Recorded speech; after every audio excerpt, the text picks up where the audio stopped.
Last few months, we've been preparing for the possibility of new variants by prioritizing vaccine and booster operations.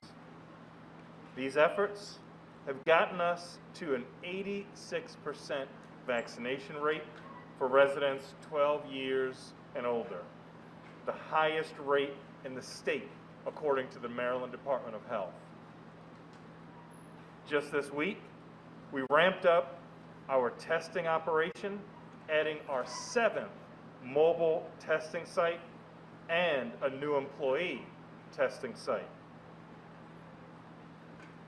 However, our systems are being stretched with the impacts of the current positivity rate of nearly 30%, with an average of 165 cases per 100,000 residents.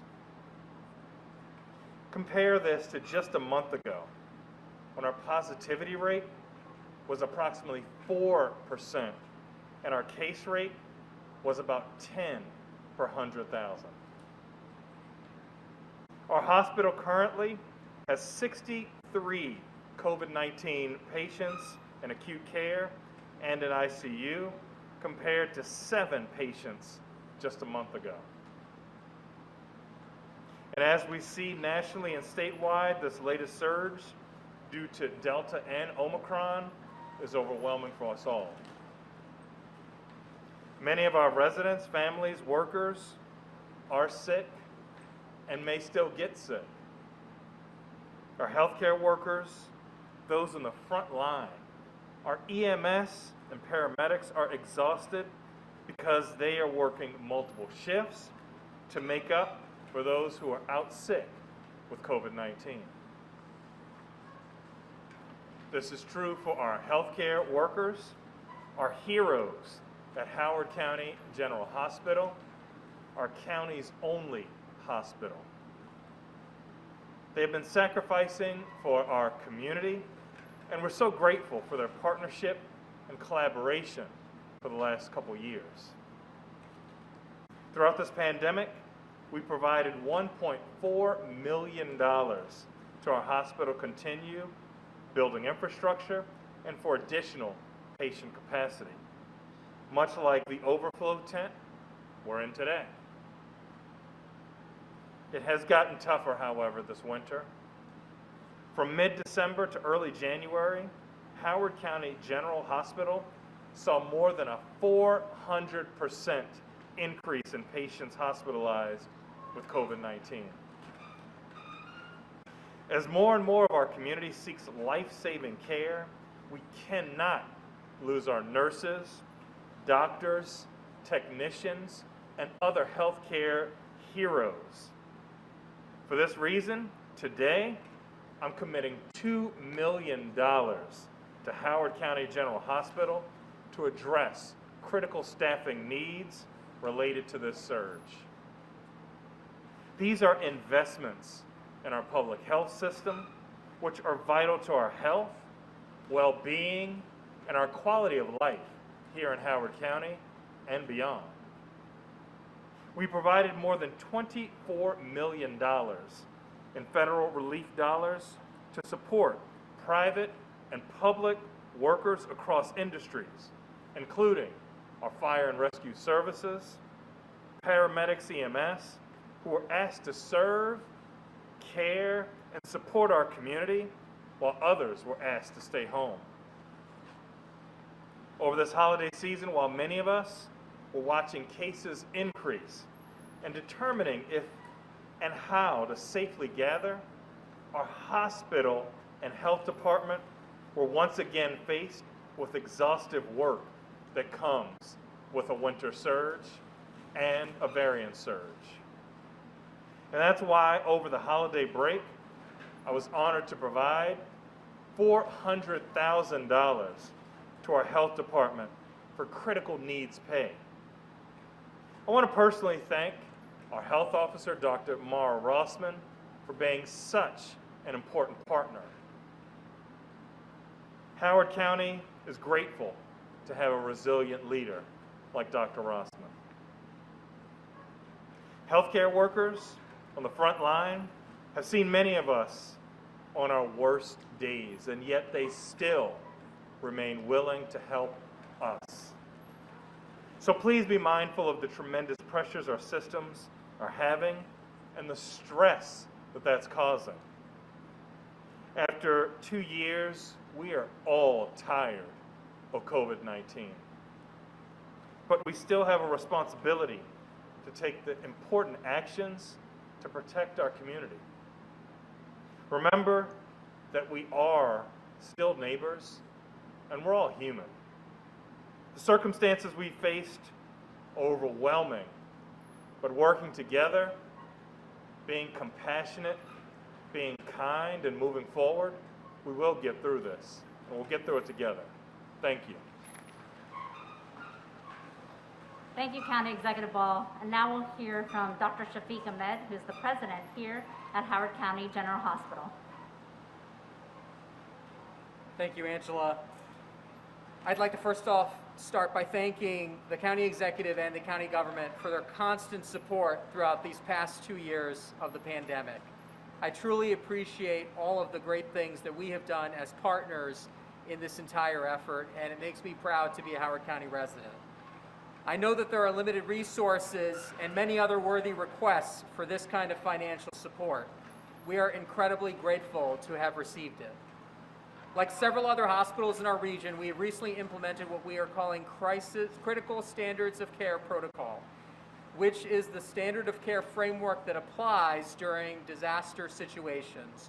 We do not take this decision lightly.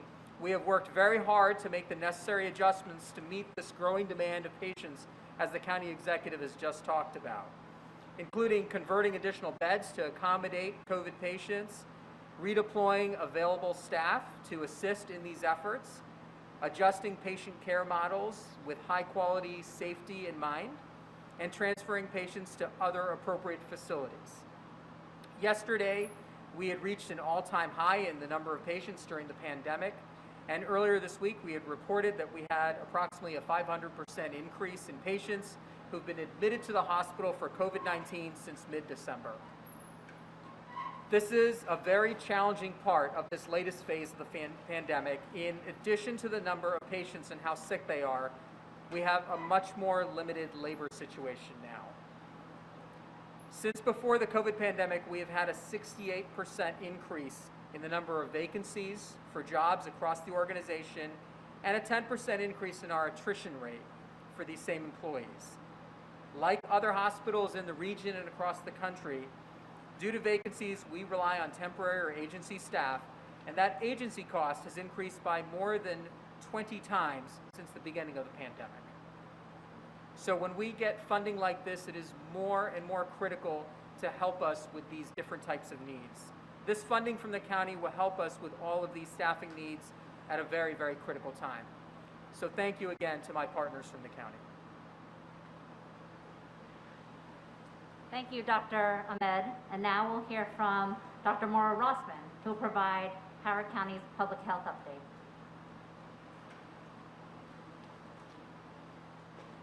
Good afternoon. It's been a long 2 years and a challenging week, but what a way to end the week today. I want to thank the county executive for his commitment to support the public health system, our workforce, and our healthcare workers here in Howard County.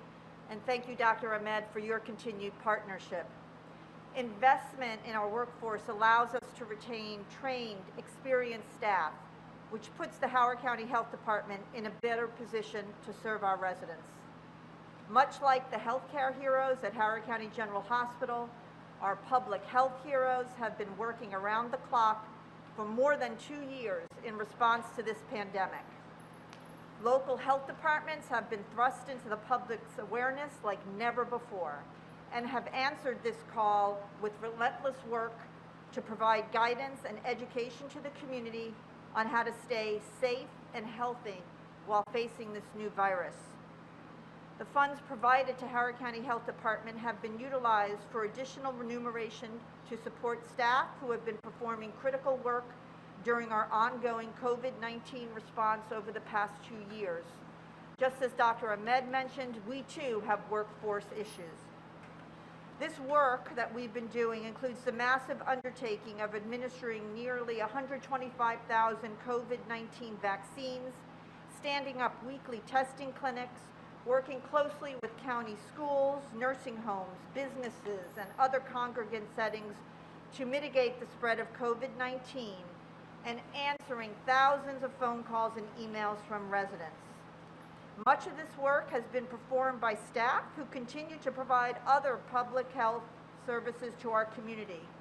Our work on maternal and child health, behavioral and mental health, healthcare access, reproductive health, food safety inspections, and many other programs continue throughout the pandemic. In closing, because it is a Friday afternoon, I want again to encourage everyone to get vaccinated and get their booster shot when eligible. The vaccine remains our best tool to protect against severe illness, hospitalization, and death. And let's stay out of this room, right? Thank you for your support as we continue our work to promote, preserve, and protect the health of everyone in Howard County. Thank you. Thank you, Dr. Rossman. And now we'll hear from our Department of Fire and Rescue Services. We have Deputy Fire Chief Robert Smelser. Thank you, Angela. COVID-19 and its variants have placed an extraordinary amount of strain on our emergency personnel and our hospitals. Our department, like many others, is not immune to the effects of this pandemic. As of this moment, 20% of our employees are unable to work due to illness.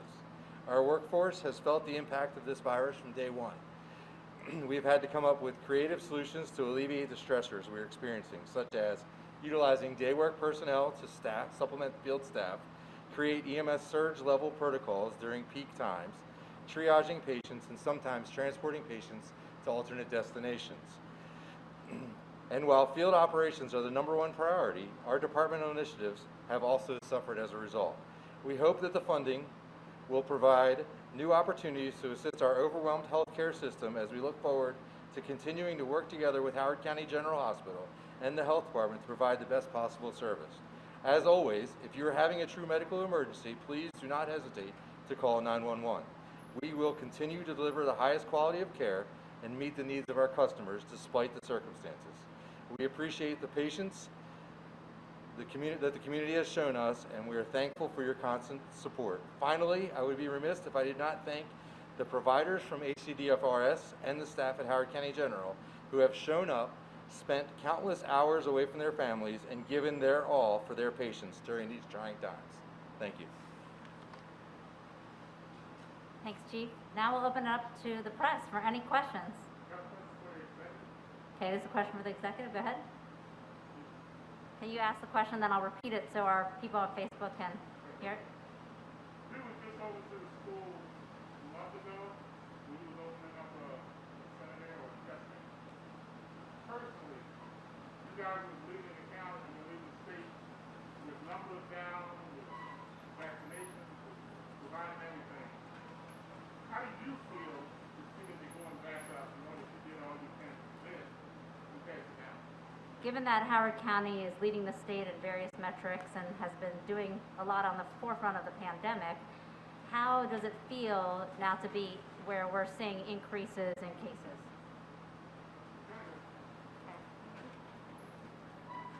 I mean, honestly, not only is it concerning, it's frustrating. Not only these healthcare heroes, but my team has been working almost non-stop for nearly 2 years. And here we are, still in the midst of fighting COVID-19 and still seeing so many of our community members in harm's way. However, I remain hopeful. I know that this is a race, vaccine versus variants. And if we can all get fully vaccinated and boosted, we will beat COVID-19, and we'll make sure that future generations look back and see that this was the time that we made the world a better place by making sure that we took care of this virus.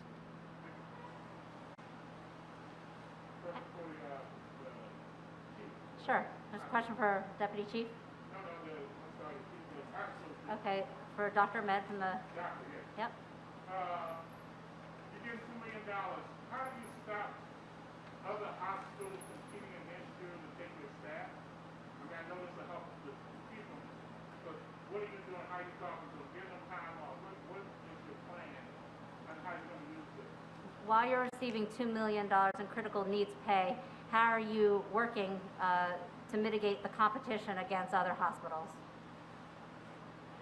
So I think my answer is that what we've done in the past 3 to 4 months is we've taken a look at all of our salaries and made them more competitive. We've increased rates so that it's consistent with people in the area. So if they want to leave, it's because they want to be in a different hospital, not necessarily because the rate would be different.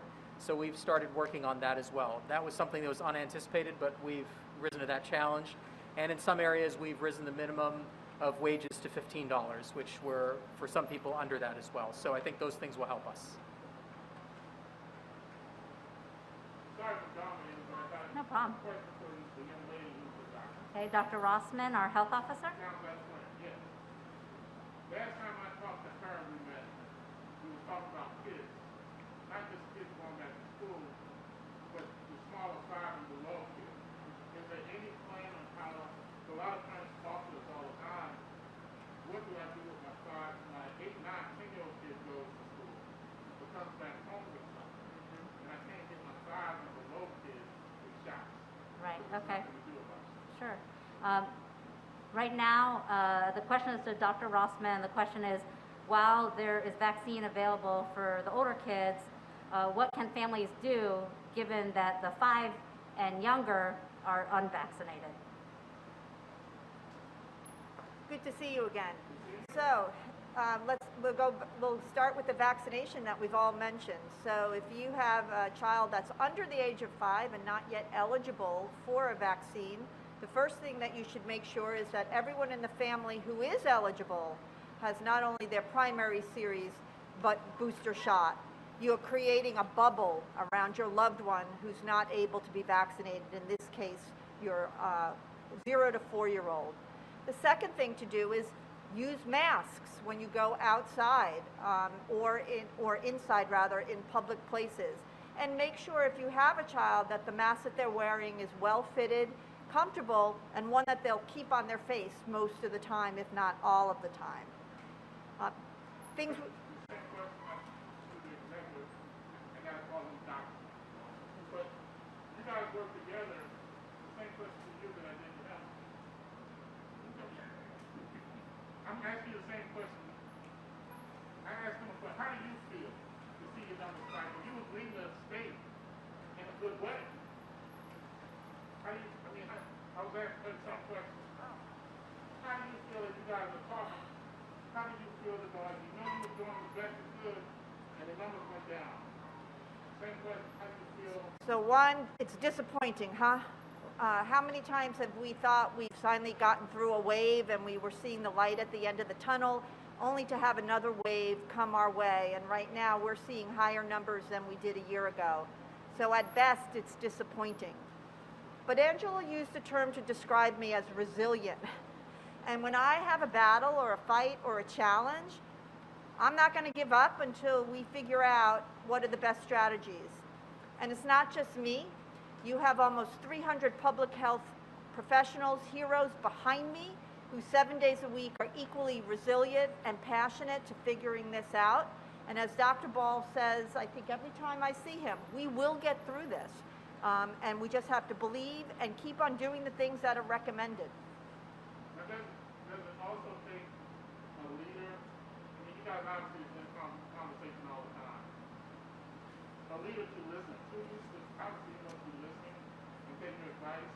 And I give them, I say he, but the executive office give the money. How important is that to have someone supporting the science of this? First and foremost, I'm really privileged to get to live, work, and play in Howard County, which is known to be on the forefront of just about everything and believers and educated in science. And I have an incredible privilege of now serving under Dr. Ball, who believes in public health, who believes in science, who puts his money where his mouth is, right? That's what we're talking about today. And also with the professionals here at Howard County General, who, for the time in Howard County, 12 years I've been working with, they are they are in step with public health all the way. So that makes my job easy. It makes it easier for me to wake up in the morning. And even coming today to see my friends and colleagues here, they are my friends and colleagues because we support each other. Thank you.